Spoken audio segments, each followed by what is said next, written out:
잘 버티십시오. 저도 잘 버텨가고 있는데 정말 우리 교회가 천국이에요. 이 교회는 선풍기 하나만 틀어놔도 시원해요. 느닷없이 갑자기 휴가를 가게 됐어요. 저는 월요일날 가는 줄 알고 기대했었는데 월요일날 안 가더라고요. 월요일날 가기로 해놓고 왜 안 가냐 그랬더니 다음날 가면 안 되네. 거기서 저가 깨지기 시작해요. 또 그 다음날 아침 새벽에 떠날 줄 알았더니 여전히 소식이 없어. 9시가 돼도 갈 생각을 안 해.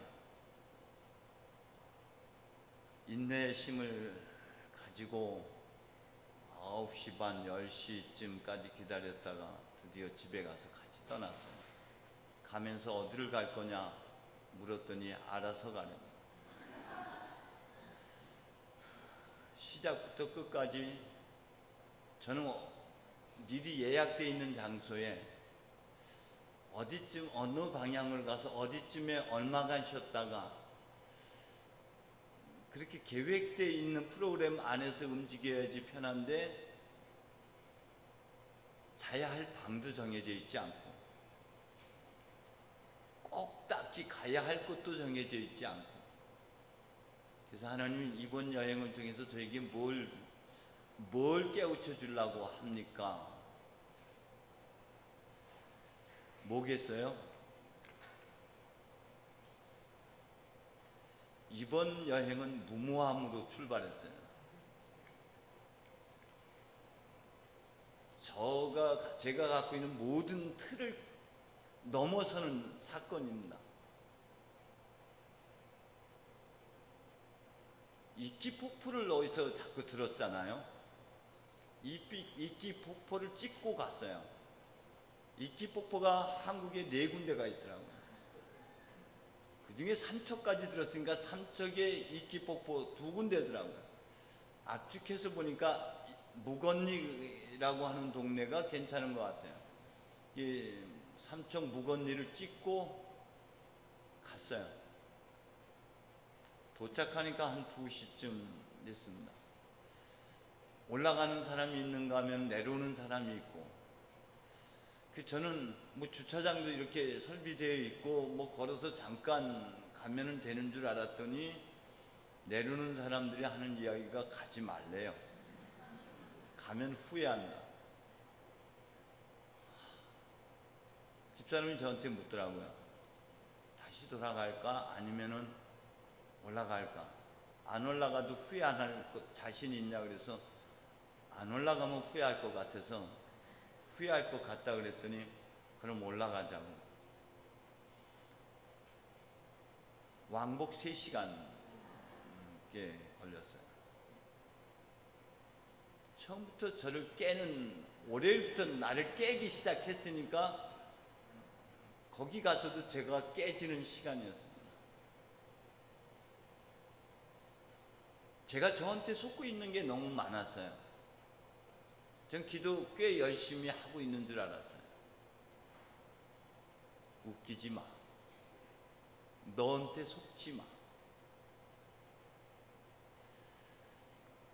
그 폭포가 쫙 불일 폭포처럼 그렇게 하늘에서 떨어지는 폭포도 아니고 그저 물줄기 몇 개가 이렇게 흘러내리는 건데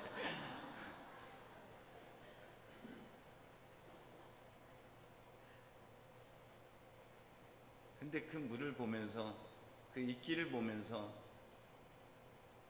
전에 노자가 물에 대한 이야기를 많이 했었고 읽었던 기억이 나서 그 물이 다시 떠올랐어요.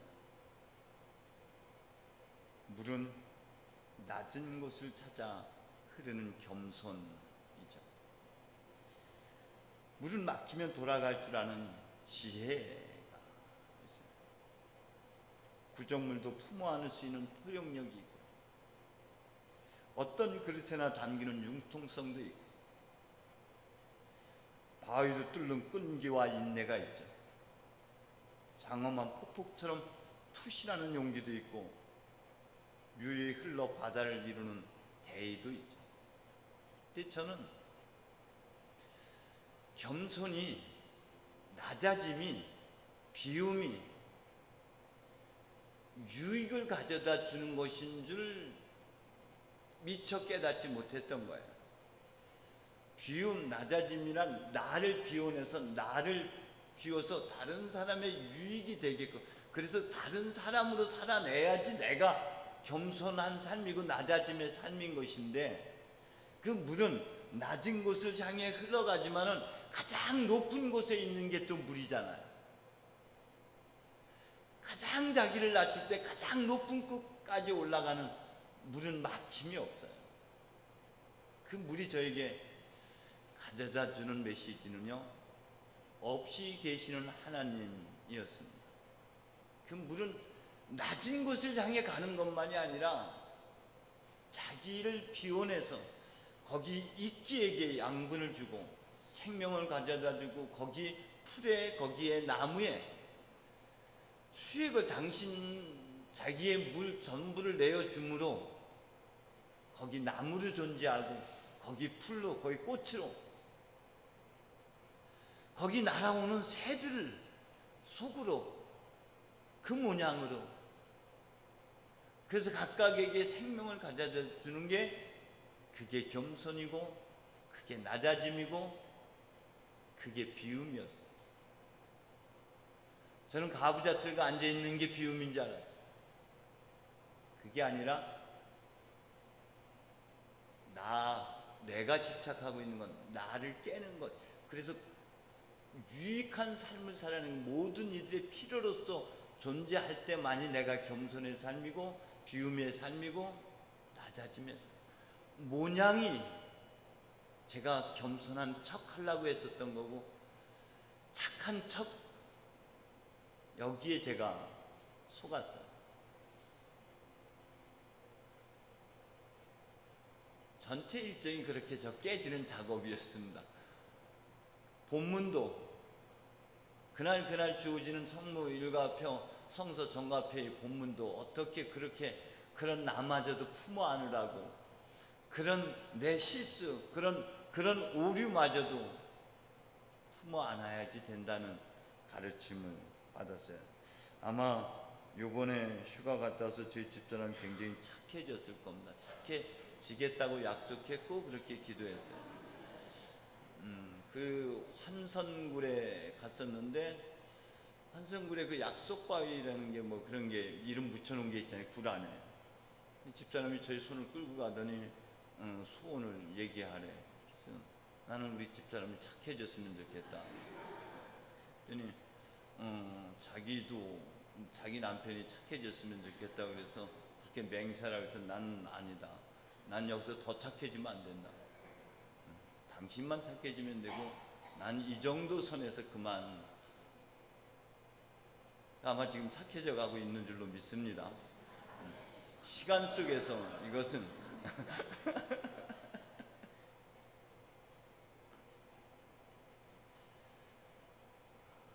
우리를 향한 하나님의 기대가 있고 뜻이 있습니다. 그게 시대의 뜻이에요.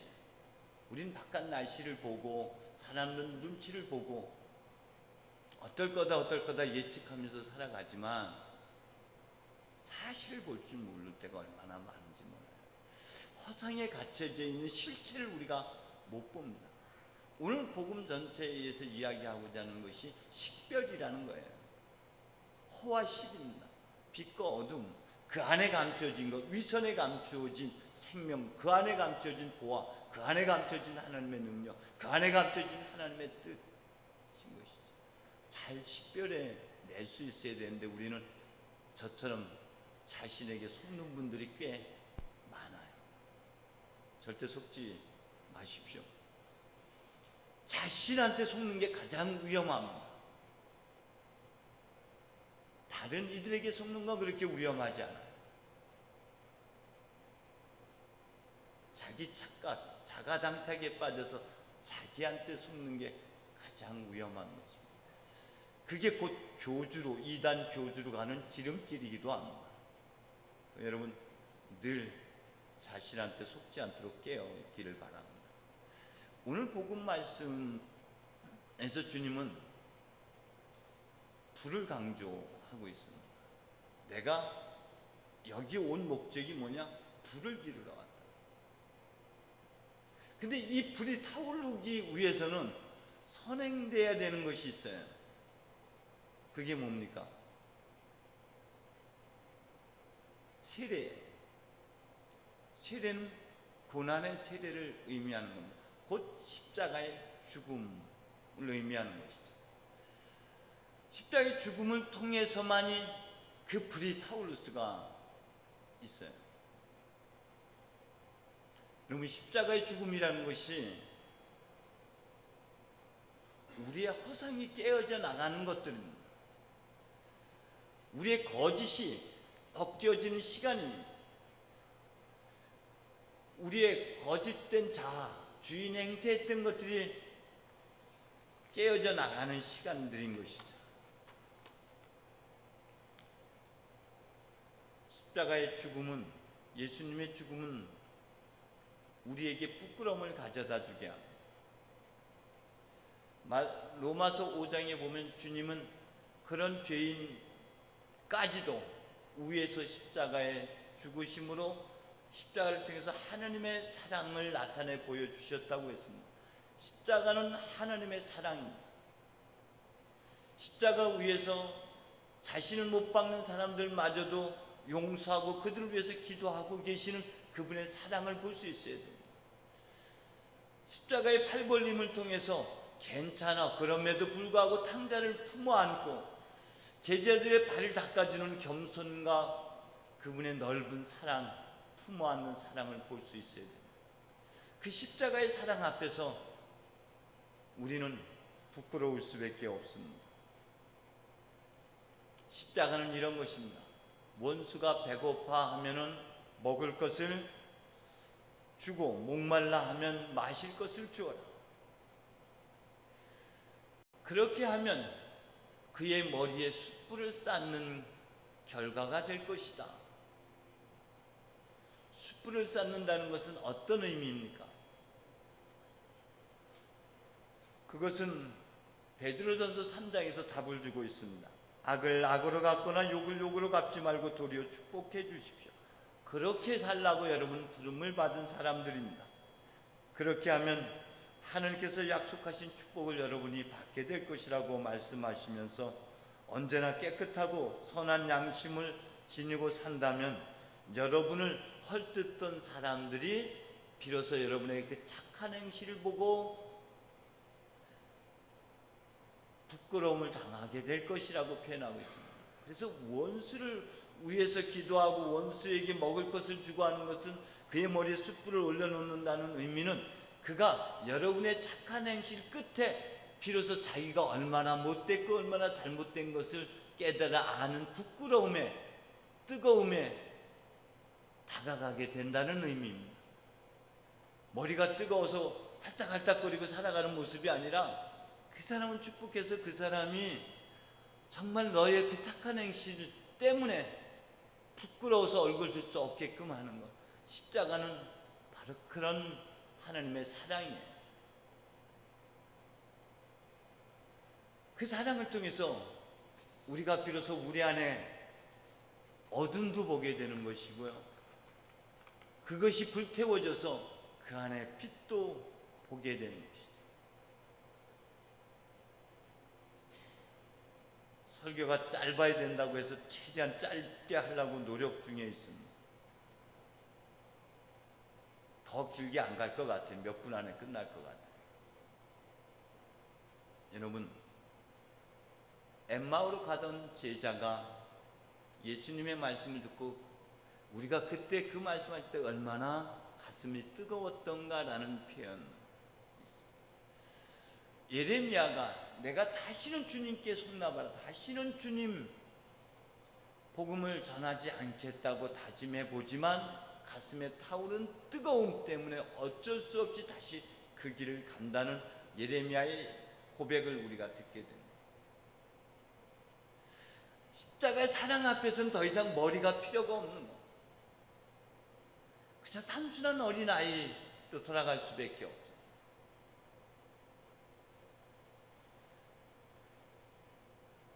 가슴에 불을 지르러 온다는 것은 여러분 더 이상 머리로, 계산으로, 생각으로 살지 말고 이제 엠마오로 가던 제자가 다시 예루살렘으로 뜨거운 가슴을 안고 뛰어가는 것처럼 예레미야가 다시는 주님 앞에 손나봐라 했지만 그 뜨거운 가슴을 안고 여전히 그 길을 가고 있는 것처럼 뜨거운 가슴을 살라는 것이, 그 뜨거운 가슴으로 살라고 주님께서 여기 이 땅에 오신 것입니다.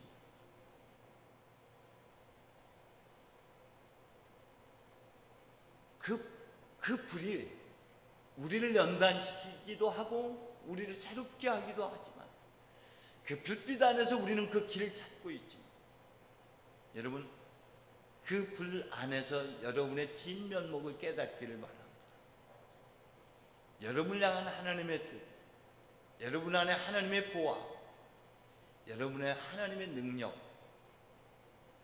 그걸 깨닫는 은혜가 있기를 바랍니다. 그걸 알아차릴 때만 가슴으로 살아갈 수가 있어요. 그렇지 않으면 여전히 머리로 살아갈 수밖에 없어요. 머리로 살면 저처럼 자신한테 속아요. 속지 마십시오. 자신한테 절대 속지 마십시오. 기도하겠습니다. 주님, 십자가를 통해서 당신의 뜨거운 사랑을 우리에게 나타내 보여주셨습니다. 그 사랑 안에서 우리는 부끄러울 수밖에 없어요. 주님, 그 사랑 안에서 우리 안에 담아준 하나님의 보화를 발견하게 됩니다. 그 불 안에서 우리의 뜨거운 가슴을 깨닫게 됩니다. 주님, 이제 더 이상 머리로가 아닌 가슴으로 그 뜨거운 열정으로 살아갈 수 있는 우리가 되게 하여 주옵소서. 모세가 그랬던 것처럼, 예레미야가 그랬던 것처럼, 이사야가 그러했던 것처럼 선한 열정과 뜨거운 가슴 안고 살아가게 해 주옵소서. 예수님의 이름으로 기도합니다.